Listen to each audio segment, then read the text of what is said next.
Assalamualaikum warahmatullahi wabarakatuh. Selamat pagi menjelang siang. Terima kasih adik-adik PLP dari Umat yang telah memberikan kepercayaan kepada SMPN 21 Mataram tempat mengadakan observasi untuk PLP 1.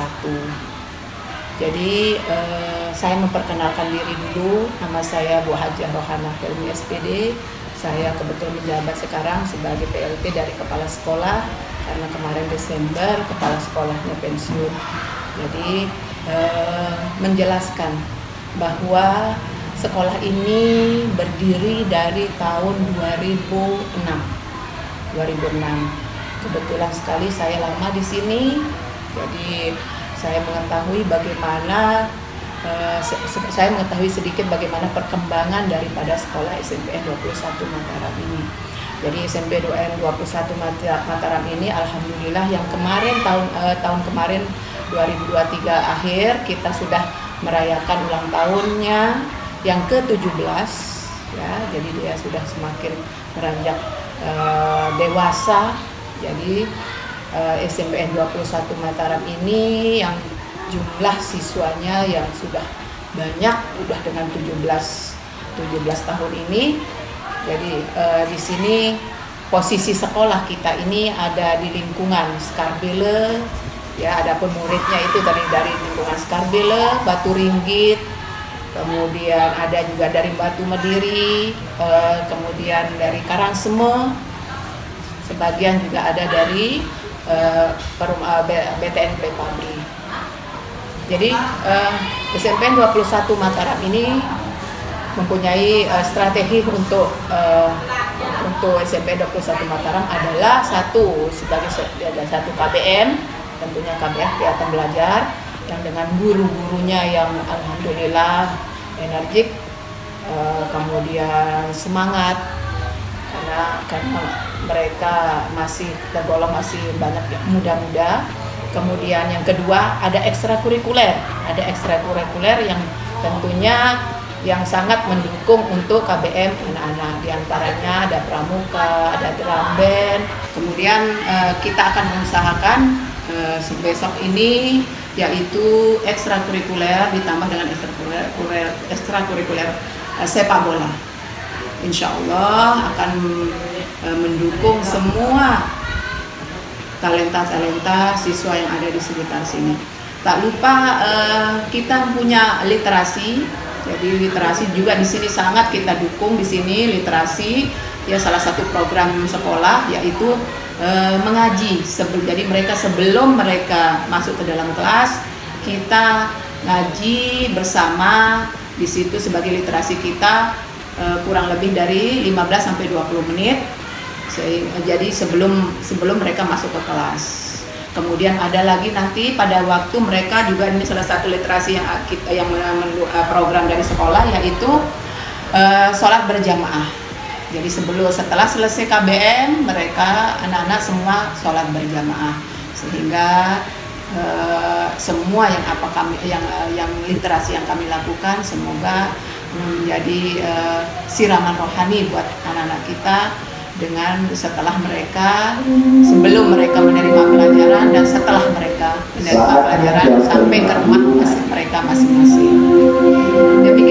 Demikian juga dengan guru-gurunya yang profesional yang tentunya kami dari pihak guru di SMPN 21 Mataram yang mempunyai kelompok komunitas yang disebut dengan MGMP, yang semua MGMP yang tentunya kita akan saling tukar pikiran kalau ada jadwal MGMP yang membuat kita akan saling memberikan tambahan ilmu satu sama lain. Itu mungkin yang dapat kami sampaikan.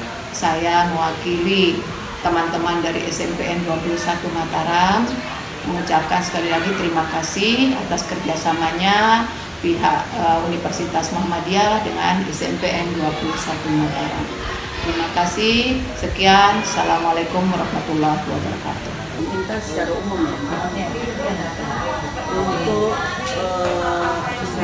sarana yang di sekolah secara umum memang di sekolah ini memang masih banyak kekurangan.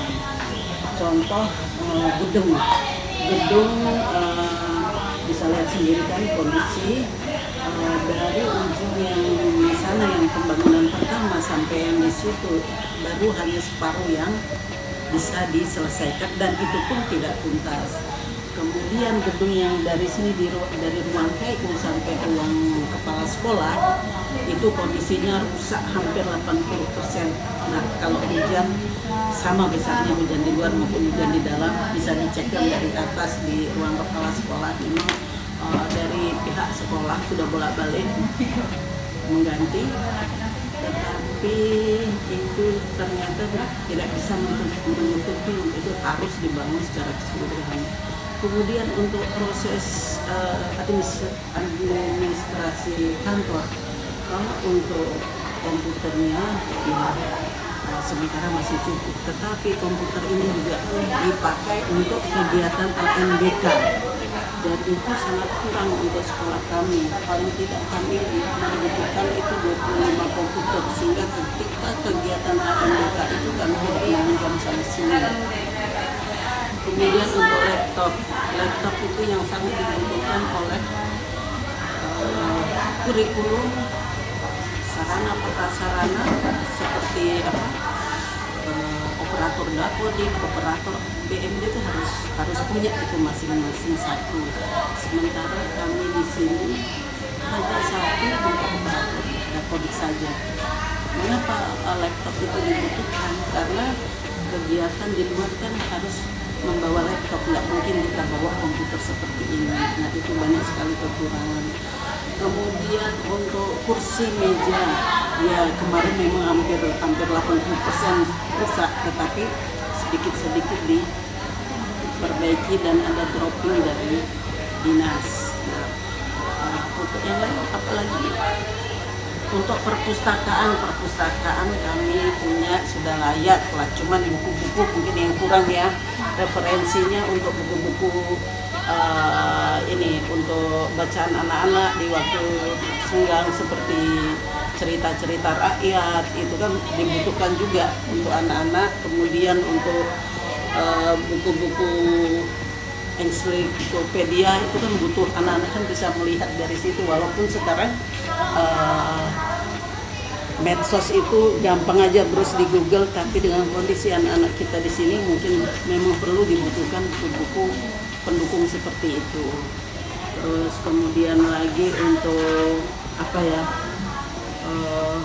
banyak ini sebagian besar kita memang dari segi sarana prasarananya masih banyak dibutuhkan untuk perbaikan jendela, terutama ya jendela karena kondisi ini apa, nah jendela itu dari tahun pertama tidak ada yang hanya di sebelah sini yang bantuan 3 tahun lalu baru diganti. Nah yang lain itu memang masih karena keropos, terutama lihat sendiri di ruang guru pintunya sudah seperti ukiran kan. Nah, itu banyak sekali memang sarana-prasarana yang masih kami butuhkan di sini. Tapi yang utamanya itu untuk menunjang pendidikan itu komputer, terus LCD, karena itu media untuk pembelajaran. Dengan tuntutan sekarang, guru-guru harus lebih banyak menyampaikan secara online kan, menyampaikan apa-apa materi secara itu. Nah kami masih kekurangan sarana itu. Kemudian printer juga dengan kondisi kami bos yang sangat kecil, yang 50% dipakai untuk gaji, Jadi sangat kesulitan kami untuk mengadakan pengadaan sarana prasarana untuk sekolah. Mungkin itu aja. Ya, itu aja. Cukup. Terima kasih banyak. Ya, sama-sama. Assalamualaikum warahmatullahi wabarakatuh. Waalaikumsalam warahmatullahi wabarakatuh. Mohon maaf izin bertanya Bu, bagaimana pendapat Ibu tentang pengelolaan manajemen dan budaya di SMPN 21 Mataram? Baik, untuk manajemen pengelolaan di SMP 21 Mataram itu yang kaitannya dengan ada dua ya, manajemen secara internal dan manajemen secara eksternal. Jadi manajemen secara internal itu kaitannya dengan perpustakaan, kemudian laboratorium, kemudian mengenai bangunan dan sarana prasarana fisiknya ya, sumber dana, kemudian pelaksanaan evaluasi pendidikan dan hubungan antar guru dengan siswa. Jadi itu adalah manajemen internal kami di sekolah. Kalau yang kaitannya dengan pengelolaan atau manajemen kami keluar atau eksternal, itu biasanya tidak terlepas dari hubungan kami dengan dinas pendidikan, kemudian dewan pendidikan, masyarakat di luar di sekeliling kita. Itu juga termasuk kami tetap mengadakan pengelolaan dan hubungan kami dengan luar sekolah, dari dalam maupun dari luar sekolah. Jadi seperti kalau yang kaitan dengan luar sekolah kan seperti dinas pendidikan, memang wajib kita harus pengelolaan juga mengetahui dinas pendidikan, kemudian dewan pendidikan, ya jadi seperti itu. Mengenai budaya yang kami terapkan di SMP Negeri 21 Mataram itu adalah yang pertama, pembiasaan kami adalah literasi Al-Quran, menggalakkan literasi Al-Quran. Kemudian yang kedua itu adalah sholat zuhur berjamaah yang kami laksanakan itu setiap hari Selasa, Rabu, dan Kamis. Habis pulang sekolah itu selesai belajar, langsung kami mengadakan sholat zuhur berjamaah sebelum pulang. Nah kemudian ada lagi, karena ini kami kan terkait dengan ada beberapa hal, beberapa siswa yang kena stunting, jadi kami mengadakan program aksi bergizi setiap hari Jumat itu untuk memperbaiki mungkin tingkat gizi daripada yang memiliki peserta didik seperti itu ya. Ada lagi? Baik, sekarang terkait tentang kurikulum yang digunakan di sekolah Negeri 21 Mataram ini gimana? Ya. Mengenai penerapan daripada kurikulum yang kami gunakan di sekolah SMP 21 Mataram ini adalah yang pertama adalah masih menggunakan kurikulum 13 yaitu K13. Kemudian yang kedua adalah kurikulum Merdeka Belajar, kami menggunakan itu. Jadi ada dua kurikulum yang kami gunakan. Tetapi yang untuk kurikulum Merdeka Belajar ini khusus kelas 7, karena kami ini kan baru. Kemudian yang K13-nya ini adalah kelas 8 dengan kelas 9. Jadi itulah kurikulum daripada SMP 21 Mataram yang digunakan saat ini. Jadi itu ya. Itu saja. Baik. Ya, terima kasih. Kita ya, saya Waalaikumsalam.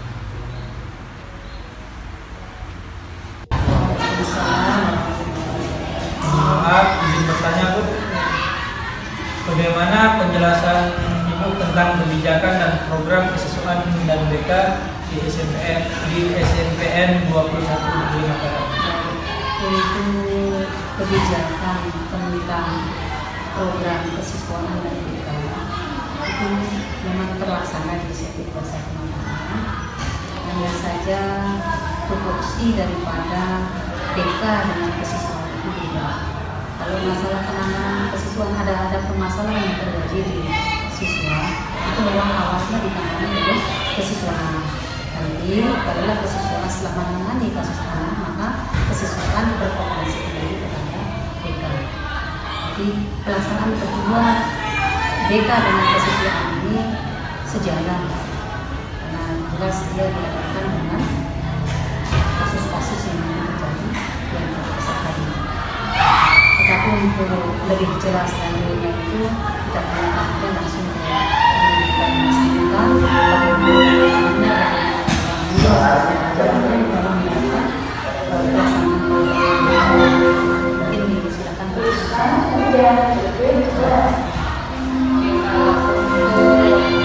program BK sendiri itu dalam memberikan bimbingan kepada peserta didik itu kita mulai dengan analisis kebutuhan. Jadi kita menganalisis kebutuhan akan materi BK apa saja yang dibutuhkan oleh peserta didik.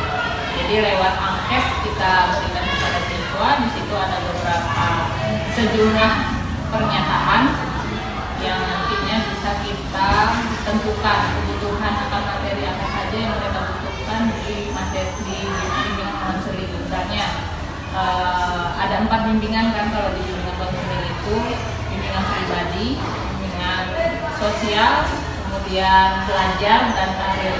Panggilan ini yang diurusi oleh mereka. Nanti di angket itu akan ditentukan materi apa saja, misalnya informasi tentang perubahan yang terjadi di masa remaja, misalnya seperti itu. Jadi seberapa persen mereka membutuhkan informasi itu. Kalau misalnya tinggi, berarti kita berikan secara keseluruhan.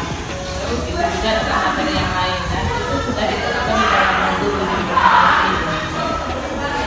Jadi pemberian materi di kelas ditentukan dari analisis kebutuhan. Kemudian untuk kasus yang terjadi di peserta didik, tentu bekerja sama tetap dengan kesiswaan dan dibantu dengan wali kelas yang terkait. Jadi kita tentukan di sini. Kemudian untuk penanganannya lebih lanjut baru nanti ke BK untuk diberikan konseling. Jadi seperti itu untuk program BK. Kemudian kasus yang tidak bisa diselesaikan di sekolah, kita membutuhkan koordinasi dengan orang tua, maka kita lakukan dengan telepon visit kunjungan ke rumah. Jadi untuk bisa menyelesaikan masalah itu kita menghubungi orang tua ke rumah. Jadi seperti itu proses untuk penanganan peserta didik di dalam